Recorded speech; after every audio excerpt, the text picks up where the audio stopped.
Welcome to the UPSC clarity hub. तो आज एक क्वेश्चन आया हमारे पास, at which one of the following position shown in the diagram will the height of the ocean tide be maximum.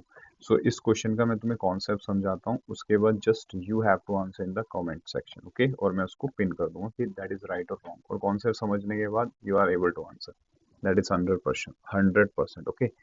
सो कोई doubt हो तो किस पे भेजना है, current UPSC 003@gmail.com, okay. Let's start. देखो, टाइड बनने के लिए तीन चीजें चाहिए। अर्थ, क्योंकि इस पे वाटर है, सन के ग्रेविटेशन पुल का रोल होता है, और मून के ग्रेविटेशन पुल का रोल होता है। बाकी अब देखते हैं कैसे होता है, ठीक है। देखो, अब हमेशा देन अर्थ इज हेयर, अर्थ कहाँ पे है, यहाँ पे है, और मून कहाँ पे है, यहाँ पे। मून यहाँ पे भी हो सकता है, कहाँ पर, यहाँ पर कहीं पे भी हो सकता है। अब तुम देखो, मैं एक पोजीशन लेकर चलता हूँ मून की यहाँ पे। तो ये जो टाइड्स है, हाई टाइड, ये किसकी वजह से होगी, gravitation pull of the moon. अब देयर इज अ सेंटर जिसके अराउंड ये अर्थ और मून घूम रहे हैं, आपस में क्या कर रहे हैं, रिवॉल्व, रोटेट कर रहे हैं पॉइंट के अराउंड।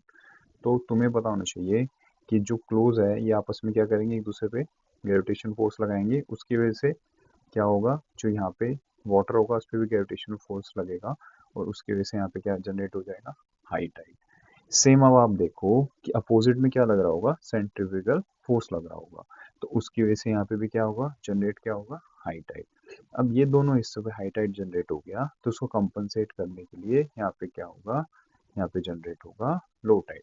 तो हमें ये समझ में आया मून और अर्थ से कि डेट ग्रेविटेशन पुल की वजह से हाई टाइड होता है, और सेंट्रीफ्यूगल फोर्स की वजह से भी हाई टाइड होता है ऑन द अपोजिट साइड। अब what is the role of the sun into it. Sun का रोल देखो क्या है, चलो।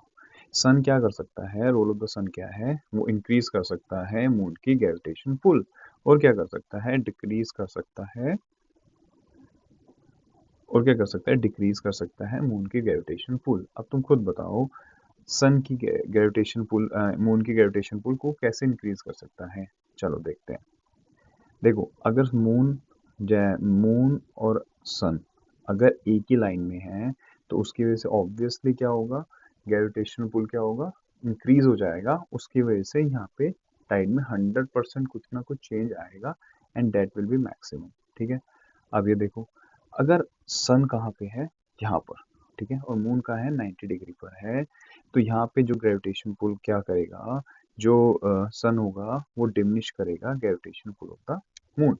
तो इसकी वजह से क्या होगा, यहाँ पे तो हाई टाइड आएगा, बट कंपैरेटिवली यहाँ पे, इसके कंपैरेटिवली यहाँ पे क्या होगा, कम हाई टाइड होगा। हाई टाइड तो होगा क्योंकि मून की वजह से इन्फ्लुएंस होगा, हाई टाइड तो आएगा, बट इसके कंपैरेटिवली यहाँ पे क्या होगा, कम हाई टाइड होगा। तो यानी कि ज्यादा कहाँ पे होगा, यहाँ पर होगा। यहाँ पे भी हाई होगा, बट उसके कंपैरेटिवली यहाँ पे इस केस में क्या होगा, कम होगा। तो इसको हम क्या कहते हैं, लीप टाइड, और उसको क्या कहते हैं, स्प्रिंग टाइड। आई थिंक आपको डाउट समझ में आया होगा। अब आपका काम क्या है, आपको देखना है क्वेश्चन, और मुझे आंसर बताना है कि चार ऑप्शन में से आंसर क्या होगा, okay. Comment in the comment section में जल्दी से कमेंट करो, ओके। Bye bye.